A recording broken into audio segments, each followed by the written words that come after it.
दर्शकों को नमस्कार। मैं हूं निशान भाई और आप मुझे देख रहे हैं MNS न्यूज लाइव पर।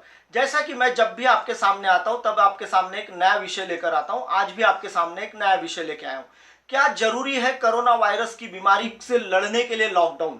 और लॉकडाउन के दौर में अगर गरीब जनता, आवाम, इस देश की गरीब जनता कैसे राहत पहुंचाई जा सके? क्या गरीब जनता को इस देश में जीने का हक नहीं है?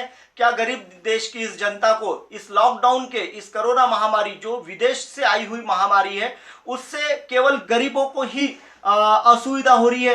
क्योंकि बड़े तबके के लोग या मध्यम परिवार के लोग अपने घरों पर खुद अपने आप को लॉकडाउन कर चुके हैं, लेकिन जो गरीब तिहाड़ी मजदूर है उनका क्या होगा? गरीब तिहाड़ी मजदूरों के लिए देश में क्या सुविधा की गई है? अभी हाल ही में मैंने सुना हुआ है कि लगभग अपने इस देश में जो गरीब जनता है उसके लिए, यानी APL और BPL, यह जो कार्ड धारक होते हैं, पीला कार्ड और ऑरेंज कलर का कार्ड, उनको राहत सामग्री के तौर पर सरकार की ओर से 15 किलो चावल और 5 किलो गेहूं और कुछ और जरूरी चीजें जो है वो मुहैया कराई जा रही है। लेकिन जब हम इसका सच जानने के लिए पहुंचे कि ये आखिर जो चावल सरकार बांटेगी कहां से और कैसे बांटेगी, इस बारे में जब हमने जानकारी ली तो जानकारी काफी चौंकाने वाली थी। मैं आज कुछ सेंटरों पर जाकर आया हूं, जिन सेंटरों से चावल पूरे राज्य में नहीं तो पूरे देश में चावल दिया जा रहा है। जैसा कि मैं आपको बताया कि मैं कुछ सेंटरों पर जाके आया हूं, ऐसे ही दौर में मैंने अभी जब कुछ देखे हैं, जैसा कि अभी आप जो वीडियो में जो चावल देख रहे हैं, यह एक चावल का गोदाम है। इस गोदाम में लगभग 10 राइस मिलर्स ने अपना माल यहाँ जमा किया हुआ है, जो कि उन्होंने सरकार की ओर से मिलिंग के लिए लिया हुआ था। जो सरकार धान, किसानों से धान खरीदती है और वो धान को यह मिलिंग कर कर सरकार के गोदामों में जमा करते हैं। जैसा कि आपको अभी जो चावल देख रहे हैं, यह किसी भी तरीके से खाने योग्य नहीं है। आप जो चावल को, मैं अभी आपको जो स्क्रीन पर आपको जो चावल दिखा रहा हूं, यह किसी भी तरीके से खाने योग्य नहीं है। चावल के पीछे की जब हकीकत हमने जानने का प्रयास किया तो हमारे सामने एक चौंकाने वाले तथ्य सामने आया। मैं जिन राइस मिलर्स के नाम लेने वाला हूं, वो राइस मिलर्स मेरे चैनल पर केस भी नहीं कर सकते, क्योंकि उनके मैं हर एक पहलू की जांच गंभीरता से स्वयं जाकर उस जगह पर जांच करके आया हूं।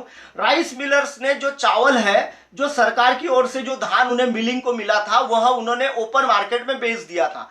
बेचने के बाद उन लोगों ने कई जो राशन दुकानदार होते हैं उनसे यह चावल खरीदा है और खरीदकर सरकारी गोदामों में जमा किया हुआ है। लगभग पिछले 3 से 4 साल पुरानी यह चावल जो है, यह रिसाइकलिंग, यानी राशन दुकानदार के पास चावल आता है, राशन दुकानदार राशन बांटते हुए वो यह डायरेक्ट मिलर्स को जो बेच देता है और उसके बाद मिलर्स उसे सरकारी गोदाम में जमा करते हैं। लगभग यह 4 साल पुराना चावल है और यह चावल अगर केमिकल टेस्ट किया जाए तो यह केमिकल टेस्ट में पास भी नहीं हो सकता, क्योंकि यह जो चावल की जो गुणवत्ता है, यह काफी घटिया दर्जे का चावल है। लॉकडाउन के दौरान जैसे कि आप जनता को जो चावल की सामग्री वगैरह जो दी जा रही है, वह बहुत ही घटिया किस्म की चावल की सामग्री है और इसके ऊपर सरकार का नियंत्रण नहीं है। इसलिए मैं कह रहा हूं, क्योंकि सरकार के ही कुछ जो बाशिंदे होते हैं, वह यह मिलर्स के नहीं क्या पनाहगाह होते हैं, आका होते हैं। जैसा कि आपको मैं बता दूं, गोंदिया जिला जो है या गोंदिया शहर को राइस सिटी के नाम से जाना जाता है। गोंदिया, भंडारा, गढ़चिरौली और नागपुर का कुछ इलाका होता है। इन इलाकों में चावल की फसल होती है और यहीं से चावल पूरे राज्य में सप्लाई होता है और पूरे राज्य में सप्लाई के साथ कुछ निकटवर्तीय जो लगभग जो राज्य है, जैसा मध्य प्रदेश हो गया, गुजरात हो गया, छत्तीसगढ़ हो गया, आंध्र प्रदेश हो गया, इन जगह भी यह चावल सप्लाई किया जाता है। और यही चावल जो सप्लाई किया जाता है, जो राशन की दुकान में जो मुहैया होता है, वही चावल वापिस सरकारी अनाज दुकान से मिलर्स के पास आता है और मिलर्स उसे फिर से सरकारी गोदाम में जमा कर कर काफी मुनाफा कमाते हैं। कि मैंने अभी आपको बताया कि मिलर्स किस तरीके से ये चावल्स को किस तरीके से रिसाइकलिंग चलाते हैं। क्या यह देश के उन गरीब जनता के साथ न्याय या अन्याय नहीं हो रहा है? क्या हम उन्हें न्याय दे पा रहे हैं? गरीब जनता को हम जो चावल खिला रहे हैं, अभी जो सरकार चावल बांट रही है, यह 4 साल पुराना है। मैं चाहता हूं कि ये जो लोग राइस मिलर्स है, यह मेरे पर केस करे, क्योंकि मैं इनकी सच्चाई से वाकिफ हूं। मैंने अभी एक हाल ही में एक राइस मिल के गोदाम पे गया हुआ था, मैं यहां उनका नाम नहीं ले रहा हूं, लेकिन वो एक महाराष्ट्र राज्य के जो सबसे बड़े लीडर के तौर पर जिन्हें देखा जाता है उनके काफी निकटवर्ती है वो। और आप तो अभी दर्शक तो समझ गए होंगे कि मैं किनका नाम ले रहा हूं।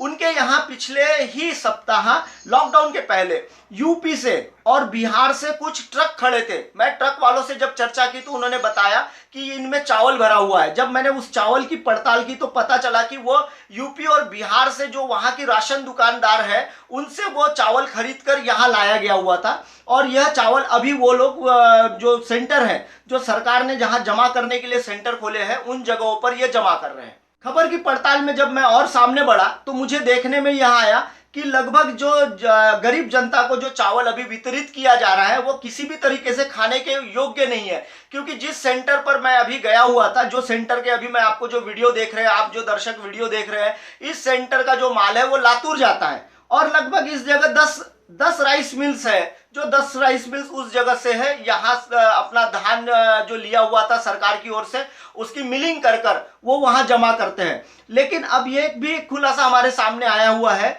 कि सरकार के पास से जो इन लोगों ने जो धान उठाया था जिसको मिलिंग करनी थी, वह धान इन्होंने ओपन मार्केट में बेच दिया। अब लॉकडाउन के दौरान अब ना ही किसी राज्य में से इनका चावल का ट्रक आ पा रहा है और ना ही कभी इनके पास जो सरकारी चावल जमा करना है वह इनके पास शेष नहीं है। तो ऐसी सिचुएशन में सरकार का दबाव इन पर बढ़ते जा रहा है और राइस मिलर्स चिंतित इसलिए है कि फसल नहीं निकली है मार्केट से, तो मार्केट से धान लेकर भी ये मिलिंग नहीं कर पाएंगे। और सरकार ने जो इन्हें धान दिया हुआ है वह धान इन्होंने बेचने के बाद अब इनके पास चावल जमा करने के लिए नहीं है।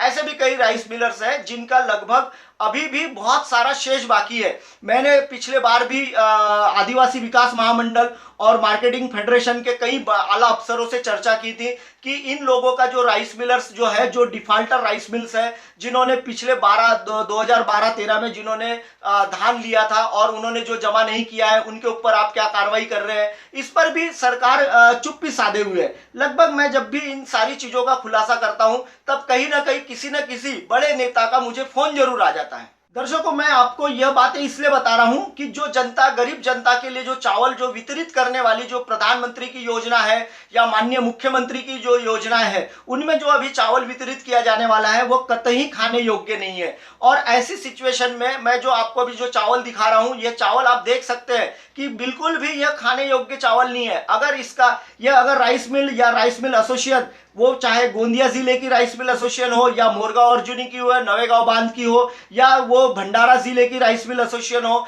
या फिर वो सौंदड़ की राइस मिल एसोसिएशन हो, यह मेरे साथ डिबेट कर सकते हैं कि यह इन्होंने जो चावल मिलिंग कर जो जमा किया हुआ है, ऐसा मैं अगर वो दावा करते हैं तो मेरे साथ वो खुले तौर पर डिबेट कर सकते हैं। क्योंकि मेरे पास इतने पुख्ता सबूत मैंने जमा किए हैं इन लोग राइस मिलर्स के कि इन लोगों ने कहां से माल खरीद के लाया है, किसके पास से लाया हुआ है, कौन से दिन इनके कौन से ट्रक में, कौन से नंबर के ट्रक से, कौन ड्राइवर था उसका, यह सारे मैंने एविडेंस जमा किए हैं। और उसके बाद ही मैं जनता के बीच में आकर अपने चैनल के माध्यम से जनता को बता रहा हूं कि जो चावल आप तक के यह जो सरकार पहुंचा रही है, यह जो चावल है यह किसी भी स्थिति में खाने योग्य नहीं है। और ऐसे चावल को सरकार क्यों वितरित कर रही है, क्यों इन राइस मिलर्स को अपने पीठ से रख रही है और सरकार इस पर कार्रवाई नहीं कर रही है।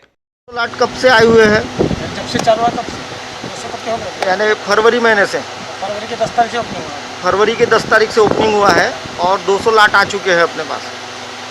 एक लॉट में कितना? 430? नहीं 540। 540 मतलब 270 क्विंटल। 270 क्विंटल माल एक लॉट में होता है।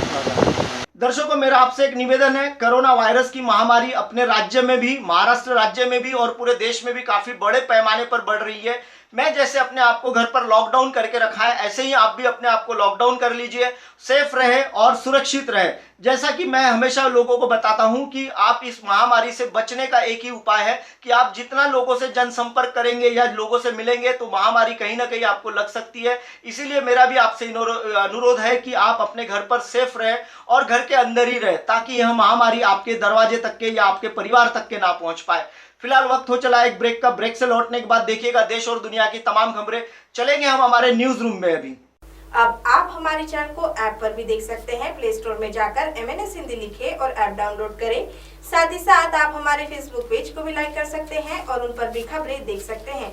लिंक ट्विटर, हाइक और इंस्टाग्राम पर भी आप हमारी खबरें देख सकते हैं। आप हमारे चैनल को यूट्यूब पर भी देख सकते हैं और इसे यूट्यूब पर सब्सक्राइब करना बिल्कुल भी ना भूलें। फिलहाल वक्त हो चला एक ब्रेक का।